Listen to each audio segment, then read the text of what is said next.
Okay, so we have started discussing on the lake water, that's the main source of that lake and pond.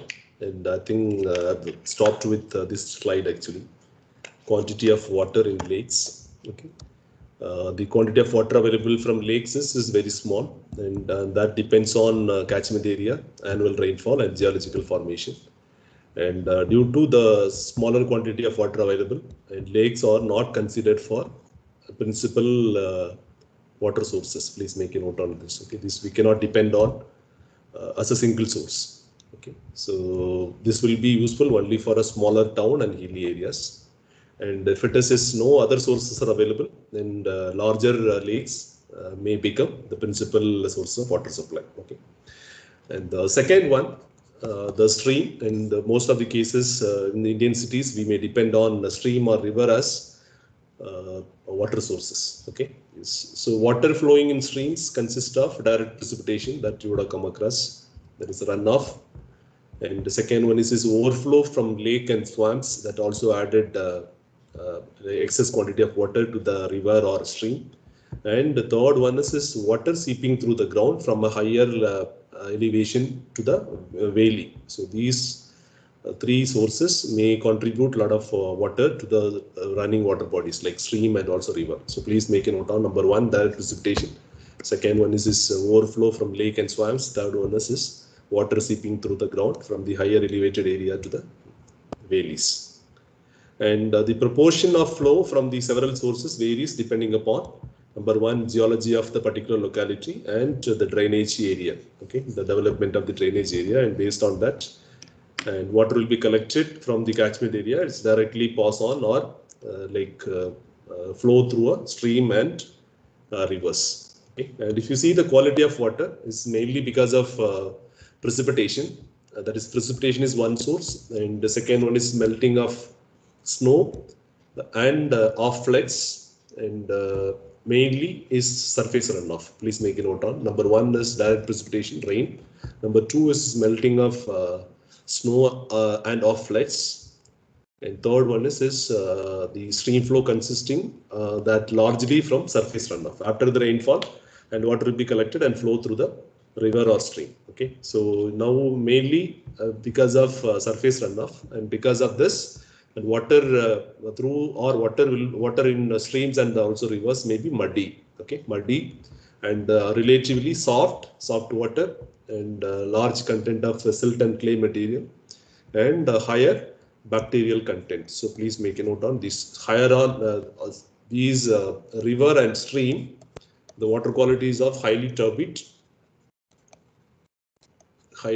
plus microorganisms, because it is runoff over the soil, and which also takes away a lot of surface bacteria or microorganisms to the water. Okay, high bacterial content, and which also contains a lot of putrescible organic matter. Okay, so we may use a lot of, say example, the a large amount of organic matter onto a soil, especially for example shredded leaves, dead organic matter, dead animals, and other organic biomass will also taken away because of the surface runoff. Adds a lot of putrescible organic matter to the river or stream. Okay, yes.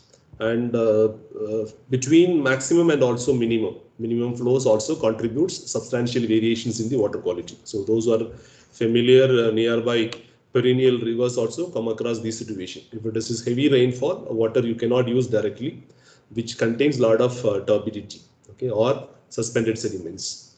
And if it is in a lean flow, okay, or minimum flow, and you could able to see the bottom of your river, crystal clear water. Those who are familiar in Ganga region or river Ganga, you would have also familiar these situations. Okay, if it is highly heavy runoff, and you cannot use the water at all. Okay, because it's highly turbid in nature. But in the lean flow conditions or minimum flow conditions, you could able to find out.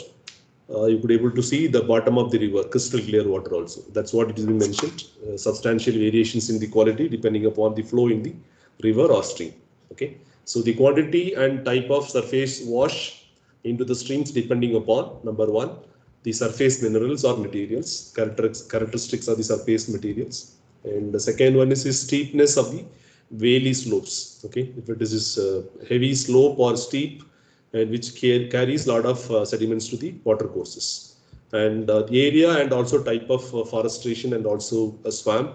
And last one is about the kind of cultivation in that particular locality. So based on that, the stream water quality and river water quality also vary. Okay, yeah. And these are the different types of surface wash. Okay, so please make a note on these are some things important in the examination. Okay, number one, clay soil. Okay, imagine now situations where the soil front is completely clay soil, and clay soil results in muddy stream. Okay, clay soil tend to produce a lot of muddy streams, cause rapid runoff and resulting in erosion and change in water quality by washing of silt into the stream. So please make a note on number one. If it is more clay soil, you could expect a lot of muddy stream into the water bodies. Say example, the stream and also rivers. And second one is about forest land. And on other hand, retard runoff and tend to equalize the stream flow. Okay, imagine our situation. We have a lot of forest land, a lot of, say example, weeds and other things, which will not allow the muddy streams to enter into a river or stream. That's what has been mentioned, equalize stream flow. Okay, and forest and also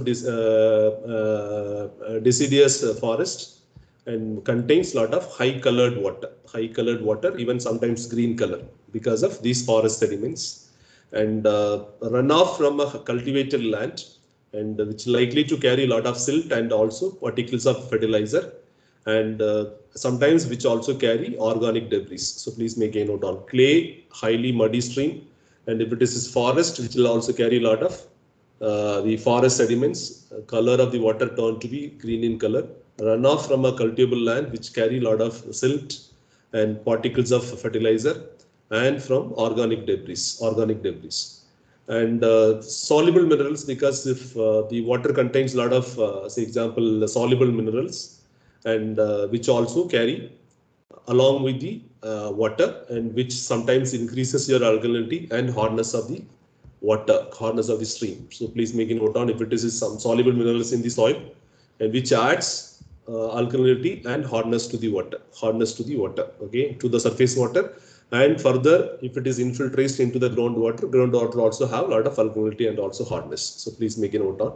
And if it is a highly densely populated area, and untreated wastewater also discharged into the water bodies, especially streams and also like rivers, and which may also contribute a lot of quality changes. So please make a note on pollution by sewage and other industrial wastewater directly added to the river and also streams. Okay, and if it is any addition of sewage or industrial waste, and you could expect a lot of the disease-causing organisms. Please make a note on. Imagine our situations where sewage contains a lot of human excreta, and which also adds up a lot of disease-causing organisms to the water. Or if it is any industrial waste addition, it will also contribute a lot of toxic substances to the stream and also river water bodies. So please remember these concepts in advance. Okay, yeah. So one good advantage of running water bodies like river and streams are that is self-purification phenomena. Please make a note on this. Something is important. River has a capacity to clear all the pollution loads by its own. That concept is called as self-purification. The self-purifications can be attributed by these actions: physical, chemical, and biological actions. So please make a note on this. Okay, let me repeat again. Self-purification phenomena is a river or stream has a capacity to clear all the pollution loads by its own. Okay, by its physical, chemical, and also biological reactions, and thereby whatever you add into the running water bodies can be taken care by the stream and river by itself. Okay, that phenomena it's called as self-purification phenomena. Okay, and the self-purification phenomena is dependent on these following factors. Number one, time, temperature, and character of the pollution, dilution ratio, hydrography, and re-aeration. Okay, so please remember these concepts. Okay, this is a self-purification phenomena in the rivers and natural water bodies. This is another interesting topic, but for your UG domain, you can understand only the basic concepts. Okay, so number one is, imagine now this is a river. Okay, river, and this is your wastewater. Okay, so Q I meant for a river, and this Q I meant for, or flow is I meant for wastewater. Okay, the first phenomena, the physical phenomena is dilution. Okay, there is some number, or otherwise you can remember simply as, okay, so comparative with your river water flow, QR is always is greater than QW. Okay, imagine now a river and you have a small town which is distributing, or which is discharging a small quantity of treated or untreated wastewater to the stream or river. Okay, so the immediate concept is called dilution. Okay, whatever you add, and if you take out the sample here, and it may be a diluted concentration. So thereby you need not worry about much with the pollution. That is number one, dilution. Okay. Second one, the phenomena called sedimentation. Okay, sedimentation. Okay, so river with lot of heavy flow and lesser amount of solids. At the same time, wastewater contains richer or heavier amount of solids, and flow is very low. And all the time you would have seen in the river water flow is completely laminar. And because of these laminar flow conditions, particles start settling down at the bottom, and because of that, if you take out the sample at the downstream, and water doesn't contain that much amount of solids. Okay, solids start settling down at the bottom. That's the second sedimentation phenomena. So dilution and sedimentation comes under physical phenomena, physical characteristics, or physical phenomena which helps self-purification action in rivers and, say, example, streams. Second one is about chemical. There could be some chemical changes. Okay, say example, or chemical, you can call it as chemical, biochemical changes. Third one, biochemical changes. Okay, biochemical changes is meant for the wastewater contains lot of organic matter as well as the organisms. Okay, and if it is being disposed into the river, and the river may have sufficient oxygen, so what will happen? This microorganisms is already there in the wastewater, will consume oxygen and degrades the organic matter into a lighter fractions. So thereby, whatever you take it at the downstream side may not have that much amount of pollution. Okay, so please remember biochemical reactions by the action of microbial population or microorganisms. Okay, microorganisms consume oxygen from the water and take up this organic matter as a food or feed, and which will convert or oxidize the organic matter into a carbon dioxide and also lighter substances. Thereby, the degradation may happen, and you can also see these microorganisms as otherwise is helpful for self-purification phenomena. That is his number third one. Okay, biochemical reactions. And another thing is about hydrography and also re-aeration. Okay, hydrography. Imagine our situation. The bottom of the river all the time is not very smooth. It may have up and downs. If it is more up and downs, there could be a water to splash. Okay, water to splash. The velocity of the water also at the bottom maybe sometimes is similar to a turbulent condition. Because of this turbulence, and there could be a mixing, and mixing induces a lot of oxygen transfer into the water bodies, and this oxygen is again taken up by the bacteria for the degradation of the organic matter. Thereby, this natural purification phenomena may happen in a faster sense. Okay, so please make a note on these points are important. But for examination point of view, just remember these self-purification phenomena. I'll repeat again. Self-purification is river or stream has its own capacity to clear the pollution loads by its own, by physical and also the biological reactions may happen inside the river system. Okay, so these factors are: number one, dilution; number two is sedimentation; number three is biochemical reactions; and number four is hydrogeography or hydrography of the particular river.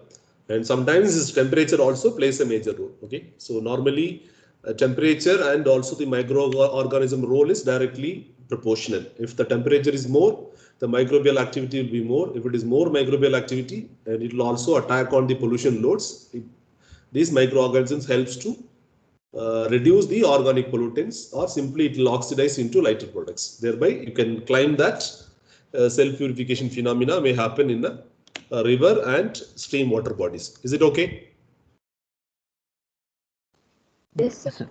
Yeah, so please remember, river has a capacity to clear the pollution loads by its own, by the physical and chemical and biological actions predominantly happen in the river system. Okay, the following influential factors are number one, temperature. Number two is dilution. Number three, you can remember simply as sedimentation action and biochemical reactions which is happening in a river system. Okay, yes. So this is being explained in the following slides. Okay, decomposing the deposits of organic matter in the bottom of the stream and also have an adverse effect on color, taste, iron and carbon dioxide content. Okay, so if it is more organic matter which contributes color, taste, iron and carbon dioxide into the water bodies. Okay, that is number one.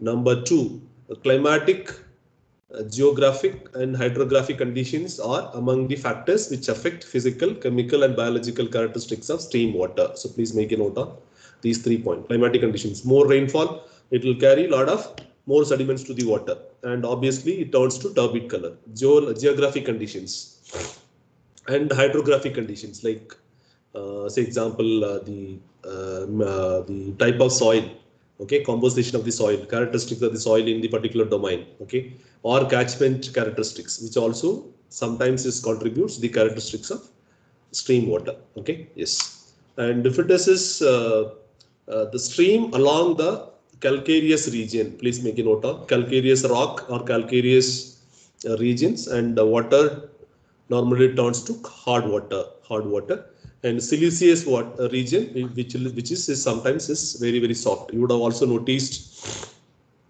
the different water quality in the rivers. Okay, if you take a water in river Ganga or Brahmaputra, something is different. If you take a water in river Kaveri or Vaigi, something is different. That is because of this region. Okay, calcareous region, this is some hard water. Siliceous region, it is soft water. And if it is more microscopic flora as well as fauna, and it will also retard chemical and physical characteristics of the water. Please make a note of. If it is more like fauna or species, different plant species or different microscopic flora, sometimes this retards the variations in physical and chemical characteristics of the water. And floods normally contributes a lot of turbidity to the water and suspended matter as well. Okay, and if it is more floods, which will also carry large amount of organic matter to the water bodies, and if it is more organic matter, it will also decompose by its own, and which also sometimes impair the quality of water. So please make a note on if it is heavy flood, normally carries lot of turbidity to the water, and also lot of organic matter. Organic matter will go for decomposition by its own, and which impart poor quality of water. Okay, yes, this is what self purification phenomena will look like. So please make a note on this. If it is more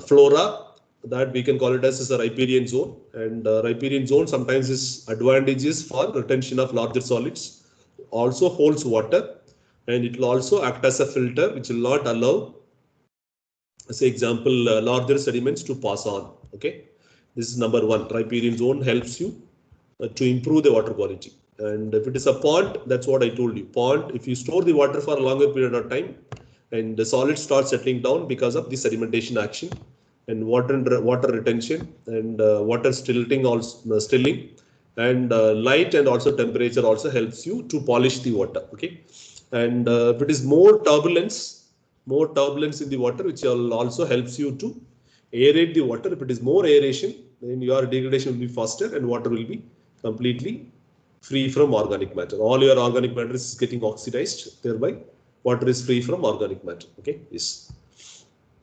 Again, pond will help you sedimentation and sedimentation of organic and inorganic particle, and solids also helps to absorb all toxic substances, and there could be a possibilities of longer storage will lead to mineralization of these components. Okay, and if it is, imagine our situation where you have a lot of gravel deposits. during the runoff. Okay, so it also create a lot of turbulence, which induces again aeration, and this natural gravel deposits will help you in filter the water, absorption of again toxic substances. It will also helps you to decomposition of the organic matter. Okay, and riverbed with a lot of water plants, and what water plants will take up a lot of organic the toxic substances. It will accumulate inside the stems as well as leaves. Okay, thereby the water in the downstream side is free from toxic substances, and aeration is also good up feasibility.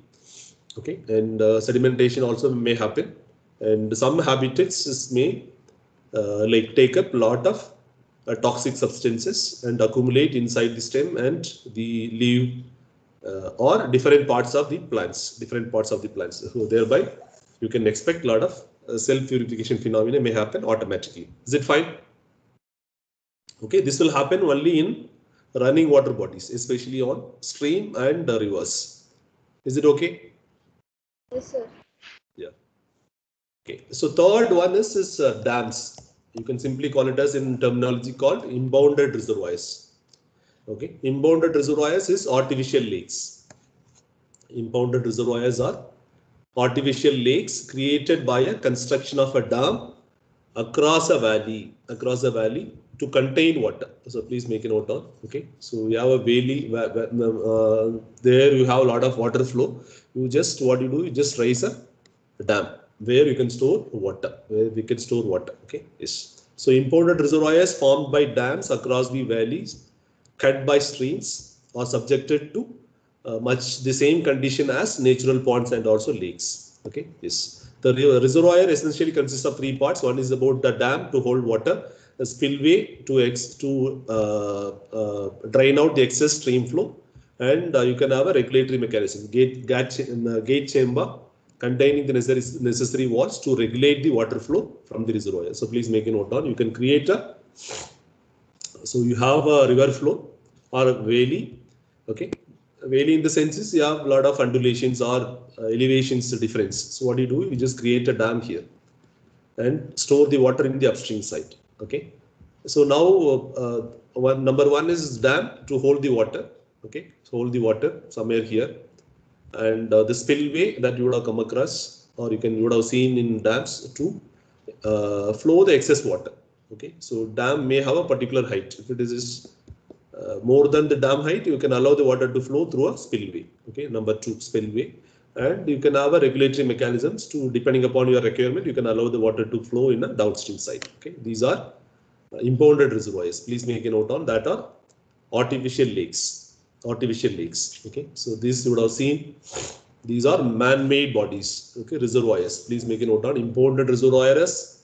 Very small structures, but dams or reservoirs are big structures. Man-made bodies of open water serving as public water supplies, as winter storage for crop irrigation, or flood storage facilities in association with river corridors. So please make a note on. These are bigger structures. Reservoirs are bigger structures. Okay, and the upland reservoirs are commonly known as impounded reservoirs since they are built across the river valleys. So please make a difference on what is reservoir and what is impounded reservoir. Okay, impounded reservoir simply you can call it as artificial lake, and reservoirs is being created for a specific purpose. Number one, for water supply schemes. Number two is storage of water, or you can store the water. You can based on your demand, you can supply for irrigation, or sometimes you can also create a dam to avoid floods. Avoid floods in the rivers. Floods in the rivers. Okay, so yeah.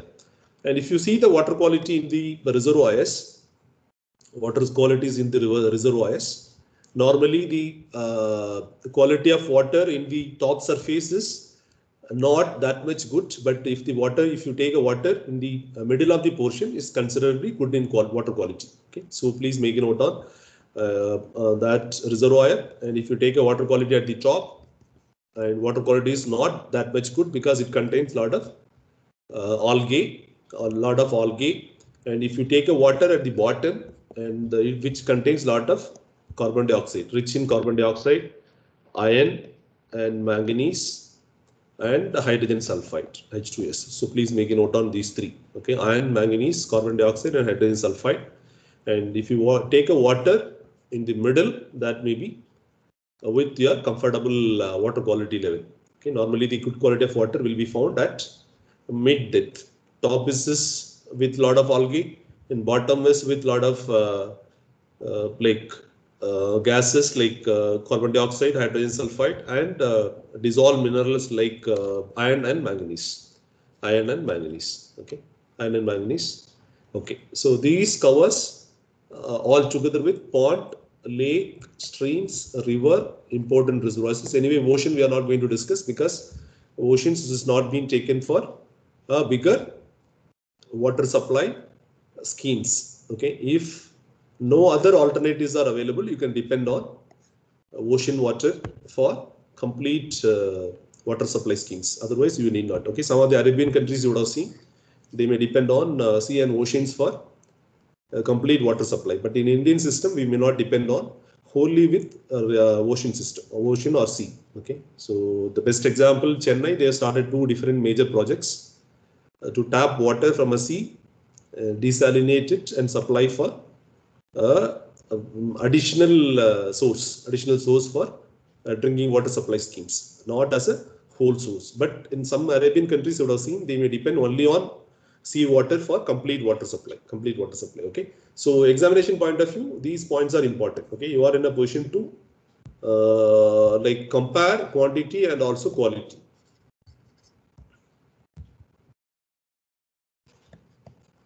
Okay, quantity and quality of water in these sources. That is enough for the examination. Pond, lake, stream, and river, and impounded reservoirs. We have discussed smaller one, and bigger one is dam. Is it okay? Yes, sir. So whatever we have discussed so far is pond, lake, stream, river, and impounded reservoirs, and we have discussed what are the different sources of water to these water sources, and how the quantity and also quality vary with respect to the season or time. Okay, so we'll move on to now groundwater sources. Groundwater sources predominantly by spring, infiltration galleries, infiltration wells, and open well, and also tube wells. So we'll discuss one by one in detail. Springs, galleries, infiltration well, and open wells, and tube wells. Okay, so these are 4 or 5 different groundwater sources. Okay, so we'll see. And before getting into sources, and we should be familiar with different forms of subsurface water. So please make a note on this slide, is something is important. Okay, so water may fall down, okay, because of this precipitation. Okay, and we also discussed different types of precipitation, and depending upon the soil and the strata, and some water will be infiltrated or penetrated, and that will be stored in underground. Okay, yes. So please now make a note on this, something is important. And now you could able to see like number 1, unsaturated zone and saturated zone. And now you could able to see the water table. Is it okay? If you mark a water table, and below the water table is a saturated zone. Okay, this is also again a soil with water. Soil completely been saturated with water, and above you can have an unsaturated zone. Is it okay? Unsaturated zone. Okay, and water penetrates through the unsaturated zone, and water will be stored in a that you can call it as a water table, or water will be stored in saturation zone. That's what it is being marked, precipitation. Okay, water falls on, and there could, if the soil is, say example, porous or having some permeability, and water will penetrate and recharge the groundwater table. Okay, and now you could be able to see, like there could be a evaporation and there could be a evapotranspiration. Evaporation is by sunlight. Evapotranspiration is by plants. Plants also will take up the soil moisture and it will also leave out moisture again back to the atmosphere. That you can call it as evapotranspiration. Is it okay? Okay, you could be able to familiar with what is precipitation and soil zone, and what is this unsaturated and what is this saturated, and what is your water table. Okay, so above the water table, and you could also have some water, that is called capillary fringe. So please make a note on, because of the capillary, because all are soil only. You could able to see like this also soil and this also soil. And this brown color, it is unsaturated soil or unsaturated zone, and this blue color is saturated. Water is completely, or soil is completely being saturated with water. That you can call it as groundwater. And there could be some sort of water which also migrate because of this capillary action. That you can call it as capillary fringe. Is it fine? Sir. Yes, sir. Yeah. Precipitation is just familiar. Evaporation, just what is evaporation? These are some mass balances. You can see that. Okay, these are, if you draw a mass balance, and what is this going in and what is this going out of the system.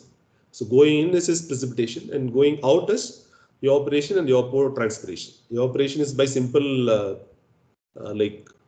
temperature, and evapotranspiration is by plants.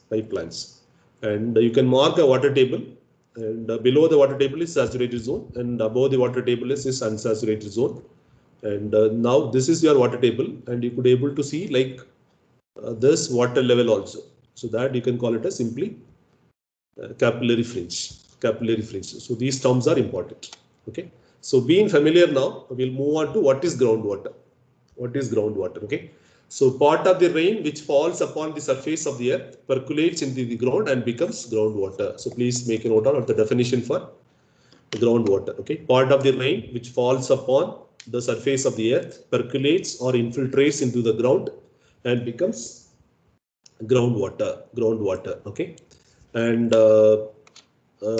while water moves from the soil to the ground or below the ground, and which may contact with many substances like organic and also inorganic. Please make a note of. Okay, which may also, these infiltrated water may have a contact with organic and inorganic sediments. Okay, if it is soluble, and this infiltrated water also carry a lot of soluble constituencies into the ground. Okay, so that's what, because of this solubility, which contributes a lot of alkalinity and also hardness to the water, and because of infiltration, which will also carry large amount of carbon dioxide from the air to the water. That is number one. And if it is being associated with organic sediments inside the soil, it will also turn to anaerobic condition. Soil also contains a lot of microorganisms. These organic matters are exposed to anaerobic condition by the organisms, which will stabilize the organic matter and ends up with a lot of carbon dioxide. That's what, please remember, groundwater contains or rich in carbon dioxide. Okay, rich in carbon dioxide because of two ways. Number one, atmospheric carbon dioxide is taken away along with infiltrated water. That is number one. Number two is the decomposition of the organic matter also adds up a lot of carbon dioxide to the water system. Okay, so please make a note on because of excess organic matter into the soil, if it is more organic matter, and which will also remove a lot of dissolved oxygen from the water percolating through it. Okay, the main difference between the surface water and groundwater are, number one, surface water are rich in oxygen and very less in carbon dioxide. But in the case of groundwater, is rich in carbon dioxide and very poor in dissolved oxygen. Please make a note on this. Is the essential difference between surface water and also groundwater. Okay, the addition of carbon dioxide in the groundwater is because of two factors. Number one, atmospheric oxygen, and number two is degradation of organic matter. How the degradation of organic matter may happen? Organic matters are degraded by the organisms which is already present in the soil in the absence of oxygen condition, in which all your organic matters are stabilized or decomposed into lighter fractions called carbon dioxide and methane, because in absence of oxygen. So which also adds up a lot of carbon dioxide to the groundwater. Okay, yes, and thereby these groundwaters are free from oxygen and higher in carbon dioxide. Please make a note on. Okay, groundwater are rich in carbon dioxide, less in oxygen, and rich in manganese and also iron. So this also we discussed. Okay, because if the soil minerals contains lot of manganese and iron, okay, and this iron and manganese also will be taken because of infiltrated water. Because infiltrated water also sometimes is because this iron and manganese are highly soluble, and which also taken away along with the infiltrated water. Thereby, this groundwater contains large amount of manganese and also iron. Please make a note of this. Something is important. Okay, and the organic matters, and sometimes ends up with hydrogen sulfide production in the absence of oxygen.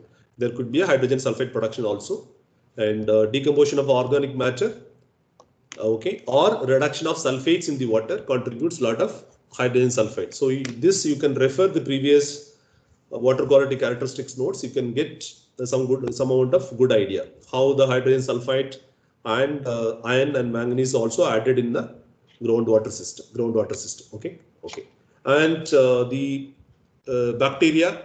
Again, bacteria and other living organisms on the surface of the ground may be picked up by the rainfall, and percolations into the subsoil result in the filtering out of this organisms. So please make a note on you have a surface, okay, and which contains lot of say example living organisms, and water percolates further or infiltrates further, and these soil grains will act as a filter, and which will retain all the microorganisms onto the top, and it will allow only the water to percolate further. Please make a note on. Although bacteria and other living organisms on the surface of the ground may first be picked up by the rainfall, and because of the percolation into a subsurface soil result in filtering out of these organisms, okay. And in addition to that, groundwater, okay, contains lot of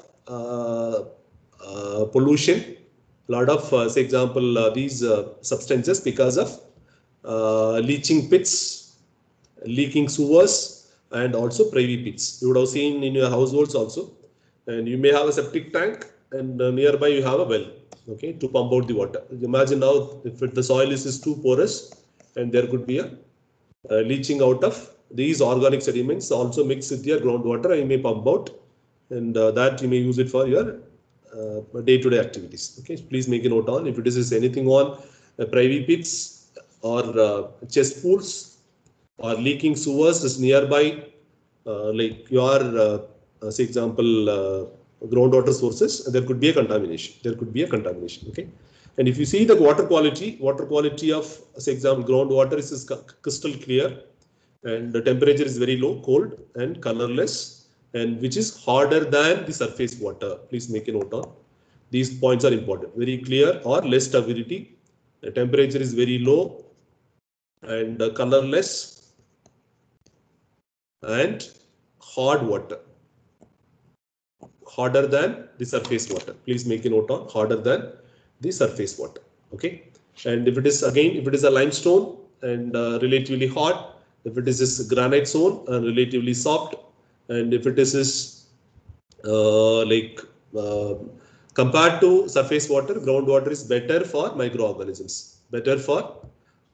Surface water contains a lot of microorganisms than groundwater, because normally natural filtration, natural retention of these microorganisms by the soil helps you the retention of lot of microorganisms. Groundwater are less in microorganisms than surface water, like less in bacterial contamination than surface water.